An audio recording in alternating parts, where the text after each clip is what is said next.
Everyone, welcome back to my YouTube channel exam express.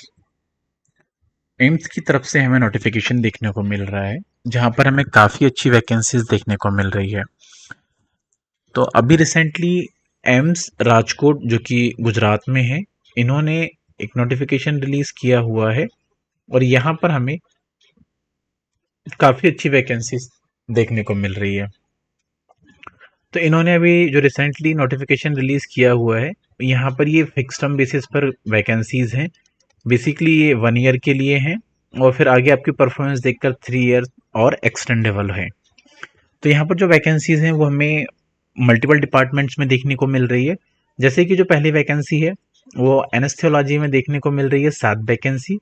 Anatomy के लिए हमें 2 vacancy देखने को मिल रही है और इन सभी के लिए क्वालिफिकेशन बेसिकली हमें एमडी या डीएनवी ही चाहिए होगा इन रिलेवेंट फील्ड में। नेक्स्ट वैकेंसी बायोकेमिस्ट्री के लिए 2 वैकेंसी देखने को मिल रही है। वन एंड प्लास्टिक सर्जरी के लिए भी हमें यहाँ पर 2 वैकेंसी बेसिकली देखने को मिल रही है। कार्डियोथोरेसिक सर्जरी के लिए हमें 1 वैकेंसी देखने को मिल रही है। कार्डियोलॉजी के लिए भी 1 वैकेंसी देखने को मिल रही है। कम्युनिटी एंड फैमिली मेडिसिन में 2 वैकेंसी देखने को मिल रही है। डर्मेटोलॉजी के लिए हमें 2 वैकेंसी देखने को मिल रही है। ईएनटी के लिए 3 vacancy. Forensics medicine and the toxicology के लिए 3 वैकेंसी। फिर गैस्ट्रोलॉजी के लिए यहाँ पर 1 वैकेंसी हमें देखने को मिल रही है। नेक्स्ट बात करें हम जनरल मेडिसिन के लिए हमें 4 वैकेंसी देखने को मिल रही है। जनरल सर्जरी के लिए 5, हॉस्पिटल एडमिनिस्ट्रेशन के लिए 2 वैकेंसी, मेडिकल ऑन्कोलॉजी के लिए 2 वैकेंसी, माइक्रोबायोलॉजी के लिए 3 वैकेंसी, न्यूक्लियर मेडिसिन के लिए 3 वैकेंसी। न्यूक्लियर मेडिसिन के लिए 2 वैकेंसी है। ऑब्स्ट्रिक एंड द गायनेकोलॉजी के लिए 3 वैकेंसी हमें देखने को मिल रही है। सॉरी, ऑब्स्ट्रिक्स एंड द गायनेकोलॉजी के लिए यहाँ पर 6 वैकेंसी हमें देखने को मिल रही है। ऑप्थेमोलॉजी के लिए 2, ऑर्थोपेडिक के लिए 4, पेडियाट्रिक के लिए 3, पैथोलॉजी एंड लैब मेडिसिन के लिए 2 वैकेंसी। वहीं फार्माकोलॉजी के लिए 3 वैकेंसी, साइकोलॉजी के लिए 6 वैकेंसी, रेडियो डायग्नोस्टिक्स के लिए 6 वैकेंसी और रेडियोथेरेपी के लिए 3 वैकेंसी।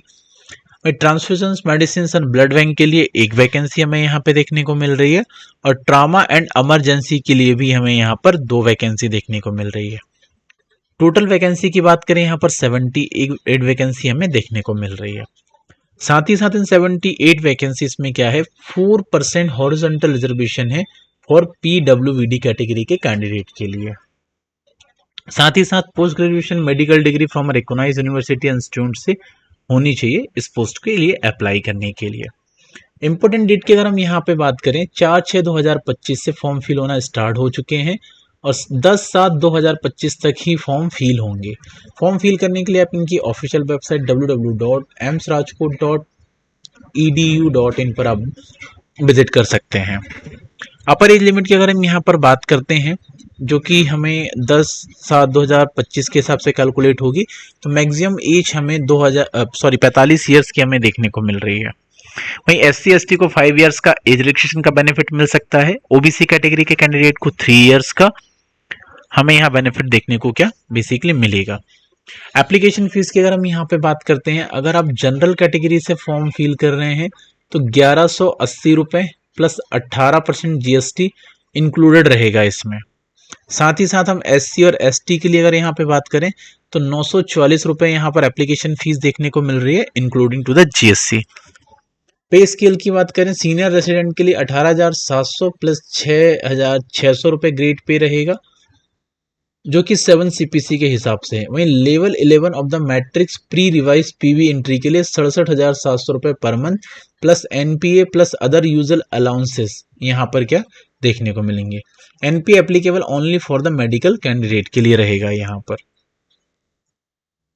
बाकी यहाँ पे सिलेक्शन क्राइटेरिया जो रहेगा, यहाँ पर the candidate can apply in the department only. The selection criteria eligible candidate 50% weightage of the written examination जो कि MCQ बेस्ड पे होगा, 30% वेटेज एकेडमिक रिकॉर्ड के बिहाफ पर होगा, 20% वेटेज इंटरव्यू के बिहाफ पर होगा और इसी के अकॉर्डिंग आपको क्या है यहाँ पर ज्वाइनिंग मिल जाएगी।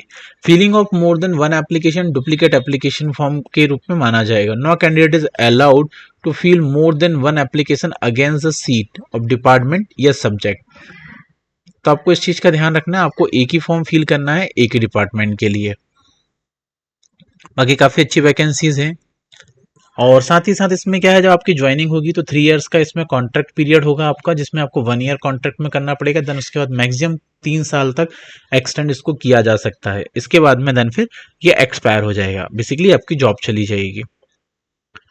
तो काफ़ी अच्छी वैकेंसीज हैं, आप यहाँ पर अप्लाई कर सकते हैं और इसका बेनिफिट ले सकते हैं। बाकी हम आगे भी आपके लिए और इसी तरीके की वीडियोस लेके आते रहेंगे जो आपके लिए बहुत ज़्यादा हेल्पफुल होगी। तो इसी के साथ मैं आज का सेशन यहीं पर क्लोज करता हूँ। This is Sudhir Sahu, shining of this session. Thank you.